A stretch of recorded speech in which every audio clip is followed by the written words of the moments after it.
Hi, everybody. First of all, thanks for being here. And I'm the last speaker, so thanks for that. That's actually me between you and the lunch break.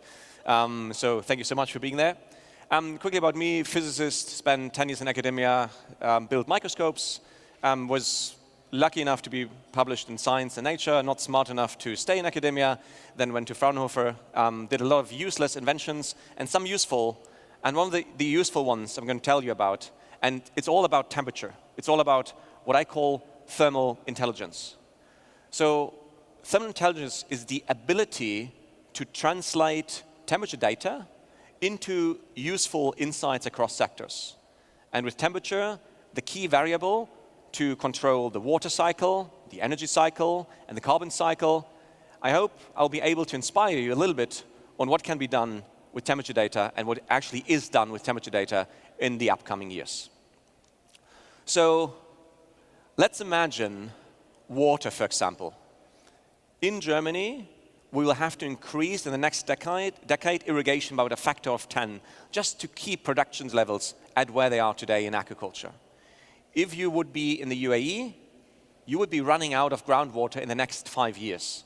This doesn't seem like a big problem because you can still use desalination plants, but this would mean that you have a single point of attack which will bring your entire country to the knees. Because if you don't have water, you don't have food. People are very unhappy without water in a very short amount of time. And globally, 9 out of 10 climate-related events are actually water-driven. So water is a key resource. So now imagine a world where we would have water in plenty, where we wouldn't need to worry so much about water security and food security. And the key to that world is thermal intelligence because it drives the water cycle. So thermal intelligence can give you an exact idea of how to use your water and when to use it. That's a nice world. I would like to live in that world. So let's stay a moment in agriculture.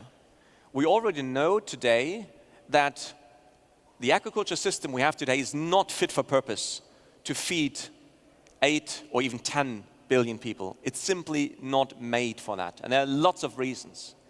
And one of the reasons is that we always understand too late if there's a problem with our crops. So if you're a farmer in the field and you see there's something wilting and browning, it's already too late. So now imagine a world where we would have more time to mitigate these problems and to drive that mitigation early enough. This would benefit, if you solve that problem of early crop stress detection, between 1.5 and 2.5 billion people globally, and would positively affect their well-being and their food and their water security. And again, the key to do that is thermal intelligence, because it allows you to have 2 to 3 weeks more time to actually address these problems before they become a problem. Remember this thing? Not long ago, this is Portugal and Spain seen from space. I'm actually not entirely sure if this is a real picture from space or if it's just a bit of Photoshop. So, but let's assume it is, right? There was a power outage. Cost was between 2.2 and 4.5 billion euro just from that power outage. And it was climate related. This will happen more often. It will happen more severe. And the problem is that we don't see anomalies in our power grids early enough. We only see the problems. And the problem costs billions. So imagine you had a system which can persistently monitor our critical infrastructure and see anomalies before they become problems. And again, yes, you guessed it, the key is thermal intelligence. Let's look at our cities. I used to live in Australia, and when I was too hot, I didn't sleep well. And when I didn't sleep well, I didn't perform well. And that sounds like a minor problem, right? If you look at the global scale, because it's not a minor problem. If you look at the global scale of what the associated cost is of reduced economic productivity just because of heat-related stress, we're going to pass the 1 trillion euro threshold by 2030. It's $1 trillion problem.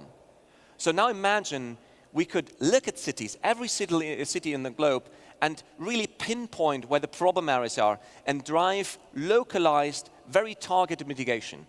Greening of roofs, a park, trees, and so on. Because right now we're basically flying blind. This would be a nice world. This would be a world of better cities with better and happier and more productive people. And again, the key to do that is thermal intelligence. So I've used that phrase now a couple of times. What do we actually need to make that happen? So what we need to make that happen is what I would call a thermal digital twin. So imagine Google Earth on steroids. Real-time, high-resolution, temperature monitoring of the entire globe. And I only came with like 3 or 4 use cases right now, but the point is, this is a 10 trillion euro opportunity over the next 5 years. That's the mitigation potential if you had that system. And if you had that system, this is a mock-up, shows you a false color map of a city. Blue means cooler, red means warmer regions. You can immediately start building cities in a way that they're more sustainable. We ran a project in India, city 25 kilometers west out of, in Rajasthan, west out of Jaipur, and the city planners were able to reduce the average city temperature by 8 degrees compared to Jaipur. A single degree means $1,000 per capita per year in productivity loss. Increasing or decreasing that capacity loss by 8 degrees, multiplying by the density of population in India, has a big effect. So suddenly, we could address that block by block, building by building. We can look at power plants. This is not obvious, but this is a power plant, and it's actually a thermal discharge of a power plant in Asia.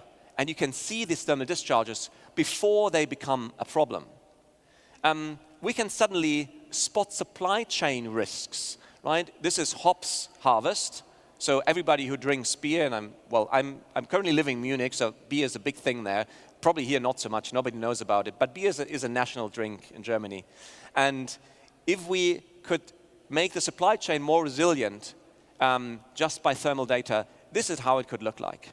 And we can actually look at a single tree level for food security, trying to optimize irrigation for every single tree on the planet. So this is what happens if you have this thermal digital twin. So now the question is, okay, why the F don't we just build that? Okay, let's see what options we have. So we have the option of drones, okay, flying drones all over the world to get a real-time image of drones, with drones. That's kind of expensive, right? So it's 20 billion plus if we are very, very optimistic, plus about 1.5 to 2 million drones flying all around us all the time, so maybe not feasible. Let's look at ground sensors.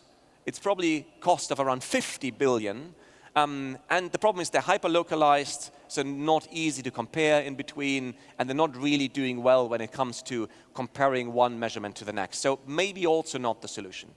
Let's look at satellites.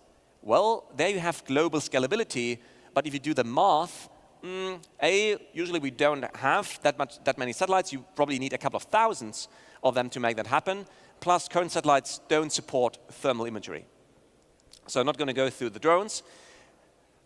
And here's the solution. It is actually satellites, and it's one part of the solution. So we can make that happen. And what you see here is on the left-hand side, you see an image of what's available today. Again, false color, very pixelated temperature data across, in this case, it's the city of Toulouse. On the right-hand side, this is what Hive is doing. And Hive is the name of the satellite constellation we are currently building. And you definitely see the difference is actually larger than when you go from a Game Boy to 4K television, right? So this is one part of the solution, having extremely agile, extremely high-fidelity satellites which provide us with global temperature monitoring. But there's a second part, because you're right when you say, hey, it would still require tens of thousands of satellites. And the nice thing is, it doesn't. It's okay to have a few dozen. Actually, a handful is fine. And why is that? So jumping a little bit into the tech. Imagine you have a picture, and you're taking a picture of a parking lot today, and then maybe a few hours later, a second picture. Is there a way to interpolate between those pictures? Let's say in the first one you see a green car, and the second one you see a red car. There's no way to interpolate. Actually, let me check. So it's a gray car, and then later a blue car, right? No, a bit of confusion here. So there's no way to interpolate between the first and the second image. There could be no car in between, a yellow car in between, something else, a truck, a bus. No way. It's a discontinuous variable. Temperature is very different. It's a continuous variable. So if you go from 15 degrees in the first measurement to 35 degrees in the second measurement, you know you'll pass all the degrees in between, the 16, 17, 18, yada, yada, yada. So we have really good models, really accurate models, to go from the first state to the second state. So why does it matter? It matters because now not every single data point you create needs to be actually recorded by a satellite, but is still accurate. This means we're reducing the number of satellites we're required to do that by a factor of 100. So it's not thousands, but it's tens of satellites. And then suddenly this is possible. So this is a Kuwait power plant, and we can spot an anomaly, which is the red dot, before there's a breakdown of the power plant. This is actually the very first image we've ever taken. It's a nighttime image of Tokyo, and you can immediately see that rivers are warmer. You can actually see, if you zoom in, the discharge of refineries and power plants of the cooling water into the rivers. And you can actually pinpoint on a single building level where the heat islands are. This is the Corn Belt, Nebraska, and here you're looking at stress. So red means more stress, blue means less stress. So you can immediately pinpoint where, as a farmer, as a grower, as an agrochemistry company, you need to focus your attention to. This is possible now. But obviously, it was a long journey, right? We didn't start with a satellite. We started with desktop research. Then we planted maize and corn in our office and had an ant infestation. We flew drones. We had airplane missions, which then didn't really work. We then sent something up to the space station, had a Wi-Fi driver problem. It wouldn't turn on. So we went through all these notions like any other startup too. But we finally launched. We launched this January, and we launched Skyby 1, which is by now the most performant thermal temperature monitoring satellite there is on the globe. And in 5 weeks from now, we're going to launch the second one. And then we keep launching bird after bird after bird. And that is the second one right there. So what does this mean? This means that already by next year, actually earlier than what I'm standing here now, early in the year next year, we already have a global thermal twin of the entire globe, which is operating in near real time, 30 minutes, down to a 5-meter level for any place on the globe. This means we can finally tackle the big challenges there are. We can tackle food security. We can tackle water security, or actually insecurity, right? We can look at national security applications, including critical infrastructure, including pipelines, linear infrastructure, including power plant and other infrastructure. And all of this will be available already by next year, with the first data in the non-digital twin already delivered this year. So I invite you to join us on that journey and to see what applications could be there for you, for your area of interest. What applications are there for the domain you are expert in? And if you want to join our team, obviously, I'm also very happy to speak. So I think together, with this tool and other tools, it's one piece of a bigger puzzle. We have a really good chance. So let's join forces and unfuck the planet together. Thank you so much.